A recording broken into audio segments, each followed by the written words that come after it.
Hello and welcome to Wednesday's Night Out.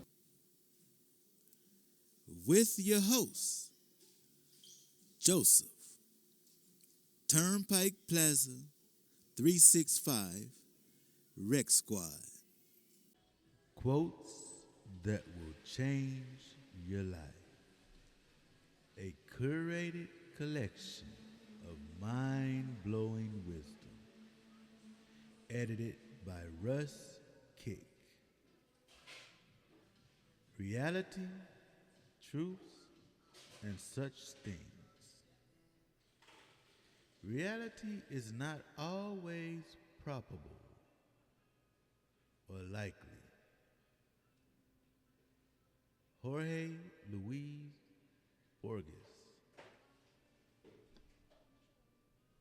The Dive from Clausen's Pier by Ann Packer. Chapter 25. I sewed velvet makes dust, and there were fine green fibers all over Kilroy's dining table, a skirting of them on the floor around my chair. I'd never worked with velvet before, and I was slow and careful. The sheer weight of it reminding me that this was serious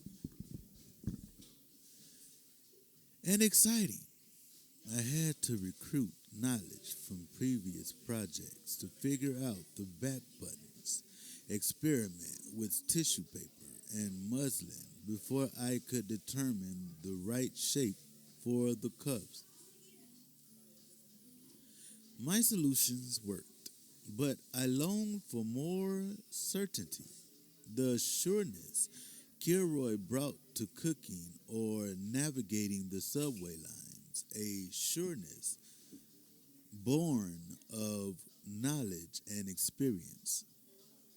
Christmas filled the city, and Kilroy and I visited the tree at Rockefeller Center, crept in late to a performance of Handel's Messiah. When I commented that he seemed to like Christmas, he said, no, I had it all wrong.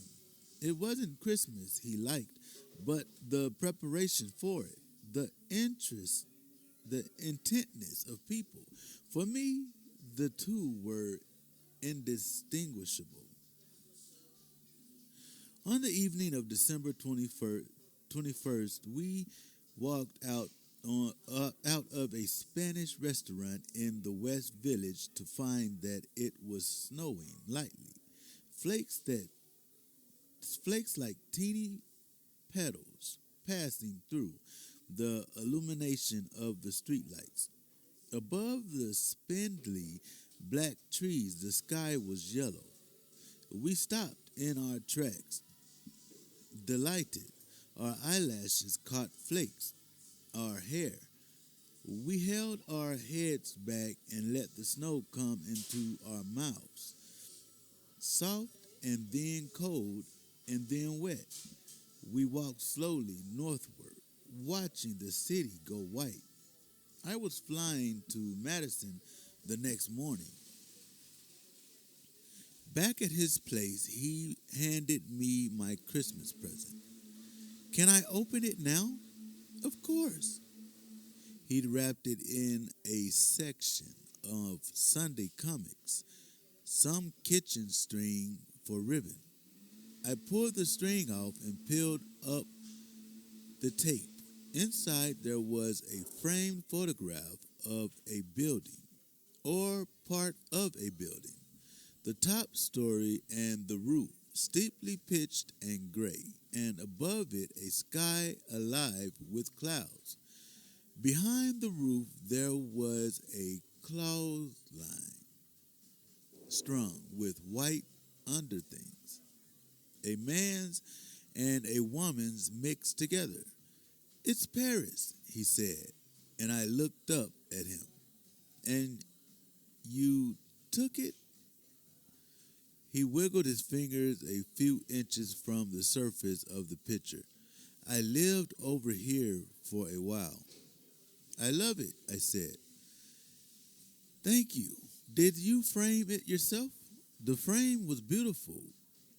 Wood painted the exact gray of the roof. He shrugged. I always think the nicest presents are the ones you make yourself. I suppressed a smile. I had made him a corduroy shirt in hours, stolen from my dress. I went over to the closet and withdrew the shopping bag in which I'd hidden. I said, you can save it for Christmas morning if you want. And we both smiled. After the Thanksgiving Day phone call, I was assuming he'd spend Christmas alone, walking the deserted streets and then sitting in his apartment reading a brand new book he'd bought for the very purpose. Did he have siblings? Would a whole clan of Frasers spend Christmas Day together? A whole clan of minus ones? Or would his parents be alone together having a cow? I think I'll go ahead, he said. The shirt was dark burgundy, a pinwheel corduroy that had left its own fine dust all over the place. He pulled the paper off, then opened the box. Nice, he said, pulling the shirt from the box and shaking it out. Really soft. He laid it on the table and ran his hand down the front of it. I'd been careful with the nap, and a downward stroke flattened the corduroy, darkened it. At last it dawned on him. He pulled down the collar to look for a tag. He looked at me and I nodded. He let his head fall back and his neck stretched taut. He said, I don't know what to say. Thank you will do. Not really. He carried the shirt to the window and peered out. We left the lights low and I could just make out his reflection, a ghostly smudge against the darkness. He stroked the shirt and then turned around. See, no one's ever made me anything before. Not in a really long time. His voice was wobbly. I could hardly believe it.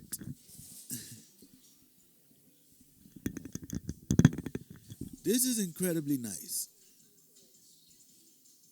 He came back to where I was and with the edge of his hand pushed my hair away from my face.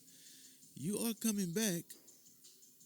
In 24 hours, I'd be there, sleeping in my old bed on the second floor of my mother's house.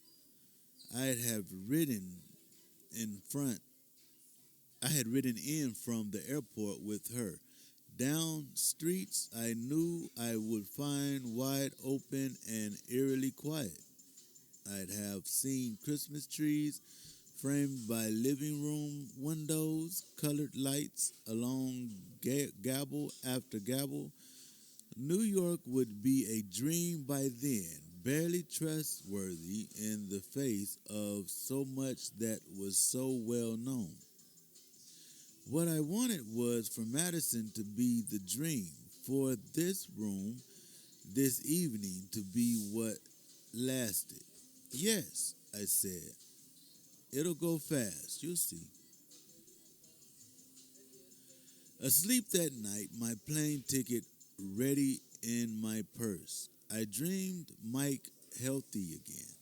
I was at the bottom of the stairs to my Madison apartment, watching him go up backwards on his butt. He was dressed in khakis and a plaid flannel shirt, and he had the halo on. But I knew there was nothing wrong with him. That if he'd want to, he could have walked. Then we were on a hospital gurney together, making love. There were no sheets on the gurney. We were right on the vinyl.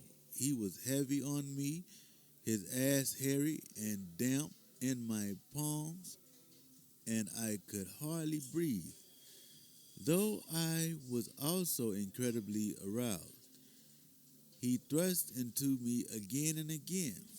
In the morning, the sky was blue, the air outside Kilroy's bedroom window bright with the recent snowfall. With Kilroy still asleep beside me, I got out of bed and went to look out. Several inches had accumulated, and the sidewalks were frosted. The wide expanse of 7th Avenue was shiny wet. Down at the coffee place across the street, a couple pushed out the door, capped cups in their gloved hands, and walked the slow walk of the first snowfall until they were out of sight. Hey! I turned and saw Kilroy lying on his side looking at me, his head propped on his hand. It stuck. I came back to the bed and got in next to him, the sheets on my side still warm. What stuck? The snow. He smiled and reached over to touch me. Too bad you're leaving. We could have gone trumping. Isn't that something you do in a field? Urban trumping, he said. It's a subcategory. Where would we have gone? He thought for a moment. Gramercy Park. I'd spent over $300 on my plane ticket. Another big charge on my credit card. I'd RSVP'd to the wedding, for which I'd worked diligently to make a very expensive dress. I was expected at the rehearsal dinner tomorrow night. Rooster's mother had called me herself to echo Rooster's invitation. My own mother had asked me to save at least one evening for a special dinner with her, and I'd sent Mike the Empire State Building postcard with "See you soon" written on the back. I sent it to him at home because he was there now, out of the hospital, ready to start the rest of his life. But I didn't want to go. I was very clear on that all at once. I didn't want to go. Maybe I'll stay, I said. Kilroy raised his eyebrows. Do you want to? I nodded. Then do. He touched my shoulder, stroked it a few times, and then moved his hand down my arm. He had the nicest touch, dry and firm. He ran his fingers up and down my forearm, then over my collarbone, and down the very center of my chest between my breasts. Next was my face. He traced my forehead, my jawline. He took his time, gave attention to every part of me. Mike had been a faster lover, less democratic. My dream rose up in my mind, and I tried to bat it down. Mike's big, heavy body on me, pressing me to the gurney. Kilroy's fingers were between my toes, up my shin, my knee, and the inside of my thigh. His palm slid up my hip and higher to my breast. I ran a hand up his leg to the soft, weary nest of his balls. I closed my eyes, but it didn't matter. Mike was there, too, standing against the door, watching us. I had to call my mother at work, and I got her voicemail. Left a message saying there was a change and I'd try again later. Then I phoned the mayor's house. I was sure I'd get Mrs. Mayor, but John Jr. answered, his voice lower than the last time I had talked to him. Mike? Sure. He was right there. It's me, I said, and right away I knew he knew. He stayed silent. Let me hear his breathing. Listen. Don't. There was a pause, and he said, okay, let's talk for a while, can we? And I nodded, as if he could see me. My heart bent on itself. A mangled thing. I'd brought the phone into the bedroom and closed the door, but I could hear Kilroy in the kitchen, moving around, making coffee. How is it to be home? I said. He hesitated. Good. We're still kind of working things out. And where are you right now? In the living room. The living room, sitting in his wheelchair. Would he stay in one place for a long time? Or would he wheel around antsy? The mayor's living room was crowded with furniture, couches and tables, and the big antique Mrs. Mayor called the whatnot. At Christmas time, everything got moved around, crammed even tighter. Is there a tree up? I said. An 8-footer. It had always been Mike's job to string the lights. How hard it must have been to watch while someone else did it.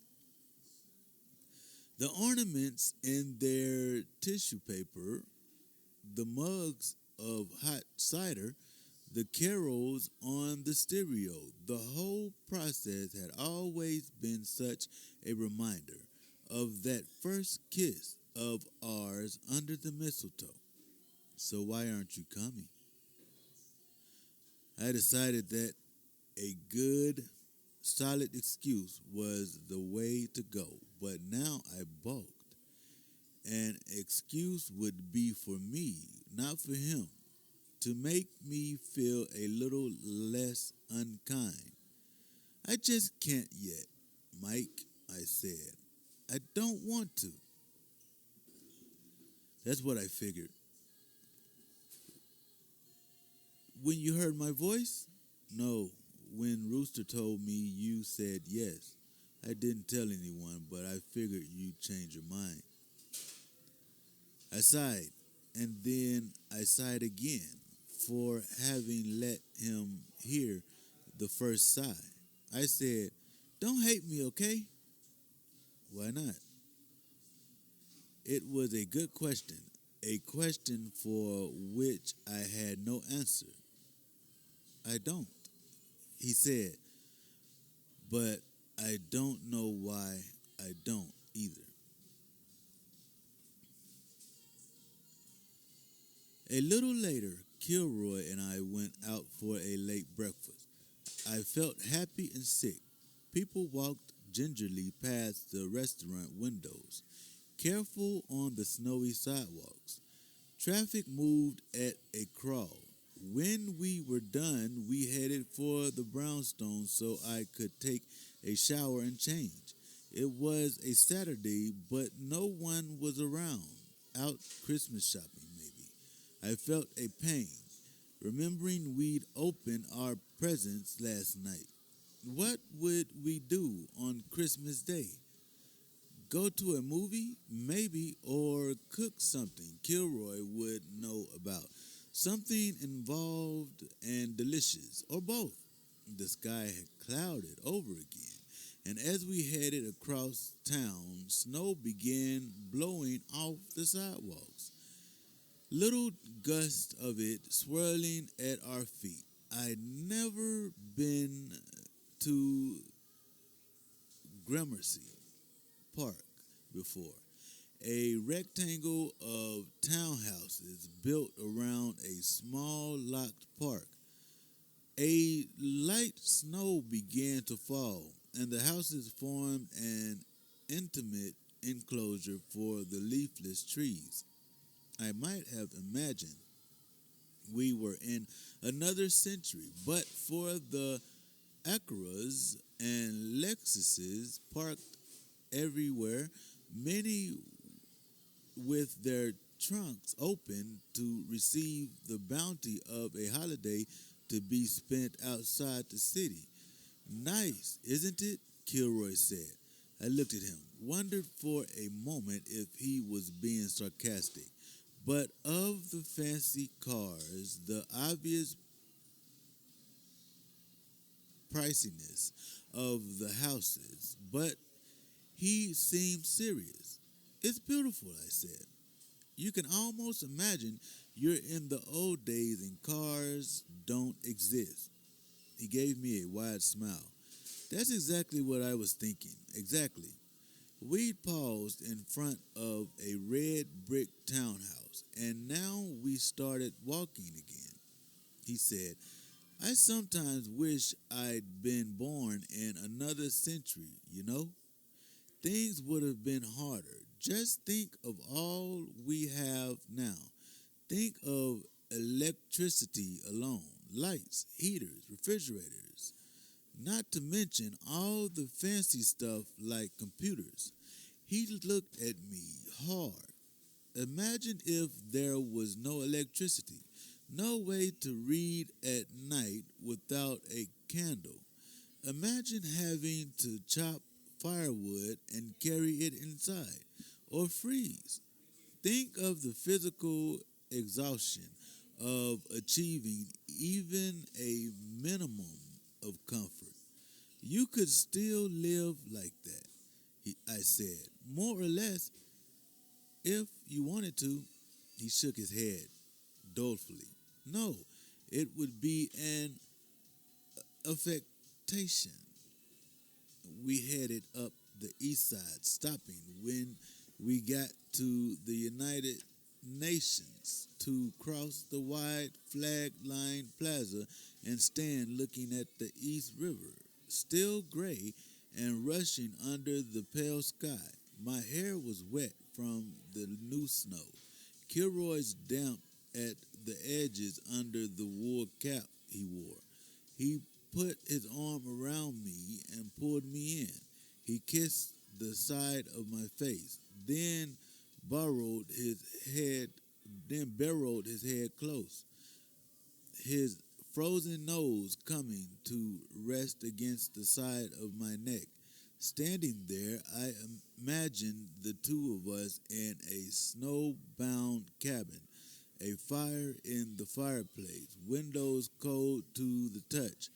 Outside, icicles hung from the eaves, while farther away, encircling us, white-topped pine trees soared into the sky, creaking a little in the wind. When we got home, it was early evening. Kilroy defrosted some homemade mushroom barley soup, and we ate it without talking, my feet in his lap, under the table. After he washed the dishes while I took the phone back into the bedroom to call my mother. She picked up on the first ring, then listened silently while I explained that I decided to stay, my voice faltering as she failed and failed to speak. I heard Kilroy stacking dishes, and I wished I could be more like him. Just say what I had to say and be done with it. Well, she said when I was done. What? What? She exclaimed. You asked me what? Do you know how many times Mike's called to find out what time you were arriving today? 3 separate times. And it's not easy for him to make a phone call. I know, I said. I just don't feel ready. This isn't about whether or not you're ready, she cried. Are you heartless? This is about how Mike was waiting for you. This is about cruelty. I began to cry, noisily, my eyes hot and drowning. I pressed the phone to my ear and it got wet, and my palms and my wrists. My mother never talked to me like this, and I sobbed and sobbed, waiting for her to say something that would take it all back. She was usually